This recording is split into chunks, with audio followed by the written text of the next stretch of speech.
అంతర్జాతీయ భౌగోళిక రాజకీయాల్లో సరికొత్త రణరంగం మొదలైంది. ఒకప్పుడు ప్రపంచాన్ని శాసించిన అగ్రరాజ్యం అమెరికాకు ఇప్పుడు సొంత మిత్ర దేశాలే షాకులు ఇస్తున్నాయి. డొనాల్డ్ ట్రంప్ వైట్ హౌస్లోకి అడుగుపెట్టిన నాటి నుంచి నాటో కూటమి దేశాలను బెదిరించడమే పనిగా పెట్టుకున్నారు. ఇప్పుడు ఆ కూటమి దేశాలన్నీ కలిసి ట్రంప్కు దిమ్మ తిరిగే కౌంటర్ ఇచ్చాయి. నాటో సదస్సు కోసం అమెరికా అధ్యక్షుడి విమానం టర్కీలో ల్యాండ్ అవ్వడానికి ముందే యూరోప్, కెనడాలు కలిసి $9,000 కోట్ల మెగా డిఫెన్స్ డీల్స్పై సంతకాలు చేసేశాయి.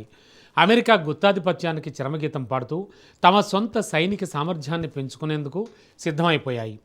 టర్కీ రాజధాని అంకారా వేదికగా జరుగుతోన్న ఈ శతాబ్దపు అతిపెద్ద వ్యూహాత్మక తిరుగుబాటుపై ప్రత్యేక కథనం. Let's watch. ట్రంప్కు నాటో దేశాలు ఎలాంటి షాక్ ఇచ్చాయి? $9,000 కోట్ల ఒప్పందం వెనుక సీక్రెట్ ఏంటి? రక్షణ రంగంలో అమెరికా ఆధిపత్యానికి బ్రేక్ పడిందా? టర్కీ రాజధాని అంకారాలో 36వ నాటో సదస్సు అధికారికంగా ప్రారంభమైంది. అట్లాంటిక్ కూటమి దేశాలు అత్యంత కీలకమైన సమయంలో సమావేశమవుతున్నాయి. ఒకవైపు మొదటి ప్రపంచ యుద్ధం కంటే సుదీర్ఘంగా సాగుతున్న రష్యా ఉక్రెయిన్ యుద్ధం, మరోవైపు హర్మూజ్ జలసంధి వద్ద నిలిచిపోయిన ప్రపంచంలోని 30% ఇంధన వనరుల ఆందోళనలు కొనసాగుతున్నాయి. అయితే సమావేశంలో రష్యా, ఇరాన్ సమస్యల పరిష్కారంపై దృష్టి పెట్టాల్సింది పోయి సొంత సభ్యదేశమైన అమెరికాతోనే నాటో కూటమి తలపడుతోంది. అమెరికా అధ్యక్షుడు డొనాల్డ్ ట్రంప్ డిమాండ్లతో నాటో సభ్య దేశాలు విసిగిపోయాయి. మొదట కూటమిలోని మొత్తం 32 దేశాలు తమ రక్షణ బడ్జెట్ను జీడీపీలో 5% పెంచాలని అమెరికా అధ్యక్షుడు డిమాండ్ చేశారు. ఆ తర్వాత ఇరాన్ యుద్ధ సమయంలో తమకు విధేయంగా ఉండాలన్నారు. ఇరాన్పై దాడి చేయడానికి స్పెయిన్ వంటి సభ్యదేశం ఎయిర్ బేస్లను వాడుకునేందుకు అనుమతి ఇవ్వాలని ట్రంప్ పట్టుబట్టాడు. డెన్మార్క్ చెందిన గ్రీన్లాండ్ ఆక్రమించుకుంటామని బెదిరించాడు. అయితే ట్రంప్ ఆదేశాలకు నాటో దేశాలు తాలొగ్గలేదు. బదులుగా సొంత వ్యూహంతో నాటో సభ్య దేశాలు ముందుకెళ్తున్నాయి. ఇందులో భాగంగానే కెనడా తొలడుగు వేసింది. ఆ దేశ ప్రధాని మార్క్ కార్నీ జలాంతర్గాముల తయారీకి జర్మనీని ఎంచుకున్నాడు. 12 యుద్ధ నౌకల కోసం ఒటావా $3,000 కోట్ల కేటాయించింది. ఇది కెనడా రక్షణ చరిత్రలోనే అతి పెద్ద ఒప్పందంగా నిలుస్తోంది. కెనడా రక్షణతో పాటు మన మిత్ర దేశాలకు మద్దతుగా నిలిచే నిబద్ధతను పాటిస్తున్నట్లుగా దేశ ప్రధాని మార్క్ కార్నీ తెలిపాడు. అందులో భాగంగా కెనడాకు అవసరమైన పెట్రోల్ సబ్మెరైన్ ప్రాజెక్టు కోసం జర్మనీకి చెందిన టీకేఎంఎస్ను ఎంచుకున్నామని ప్రకటించడానికి నేను సంతోషిస్తున్నానని కార్నీ పేర్కొన్నాడు. 2034 నుంచి కెనడాకు టైప్ 212 జలాంతర్గాములు అందుబాటులోకి రానున్నాయి. డీజిల్ ఇంజిన్, లిథియం బ్యాటరీలతో పనిచేసే ఈ హైబ్రిడ్ జలాంతర్గాములు నీటి లోపల ఒకేసారి వరుసగా 41 రోజుల పాటు కార్యకలాపాలు నిర్వహించగలవు.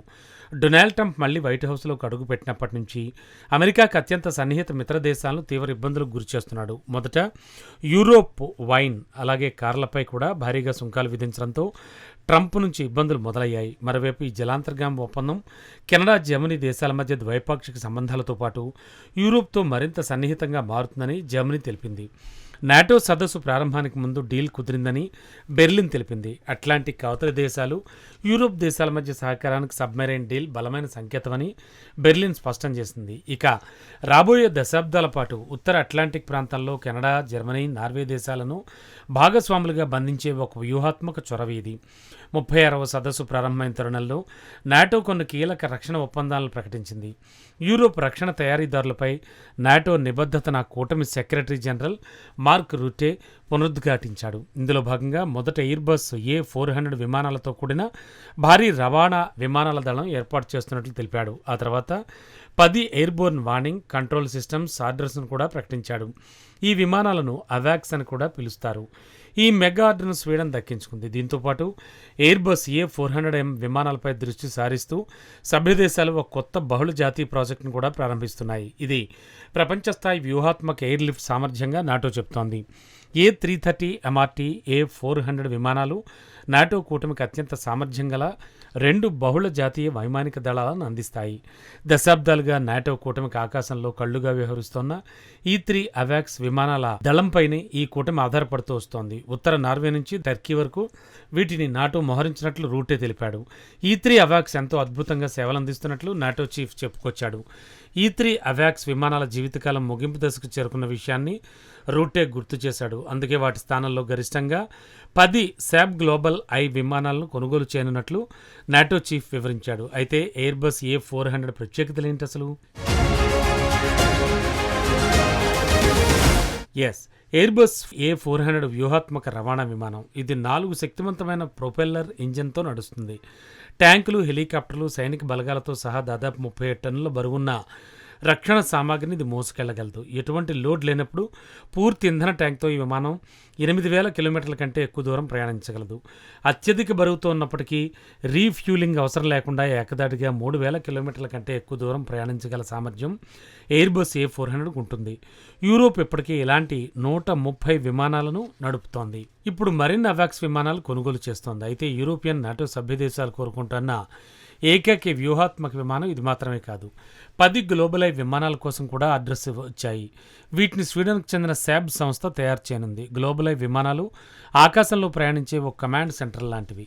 కెనడాకు చెందిన బొంబార్డియర్ జెట్ ఆధారంగా వీటిని రూపొందించారు. ఇది వరుసగా 11 గంటల పాటు నాన్ స్టాప్గా ఎగరగలదు. ఈ విమానం పైభాగంలో యాక్టివ్ ఎలక్ట్రానికల్లీ స్కాన్డ్ అరే రాడార్ను అమర్చారు. ఈ రాడార్ 600 కిలోమీటర్ల పరిధిలోని పలు లక్ష్యాలను ఒకేసారి ట్రాక్ చేయగలదు. అంతేకాదు నిఘా సమాచారాన్ని సేకరించడానికి వీలుగా గ్లోబలై విమానాల్లో అత్యాధునిక కెమెరాలు, సెన్సార్లను కూడా అమర్చారు. ఇక్కడ అసలు విషయం ఏంటంటే దాదాపు 3 దశాబ్దాలుగా అమెరికా తయారీ బోయింగ్ ఈ3 అవాక్స్ విమానాలపైనే యూరోప్ దేశాలు ఆధారపడుతూ వచ్చాయి. కానీ ట్రంప్ పెడుతోన్న ఇబ్బందులు, బెదిరింపులు నాటో మిత్ర దేశాలతో అమెరికాకున్న సంబంధాలపై నీలి నీడలు కమ్మేలా చేశాయి. నాటో సదస్సుకు ట్రంప్ ఇంకా చేరుకోకముందే కెనడా, యూరోప్ సభ్య దేశాలు కలిసి $9,000 కోట్ల పైగా విలువైన పలు రక్షణ ఒప్పందాలను ప్రకటించాయి. ఇది చూస్తుంటే ఈ వేడుకకు ఒకరికి అసలు ఆహ్వానమే లేనట్టుగా కనిపిస్తోంది.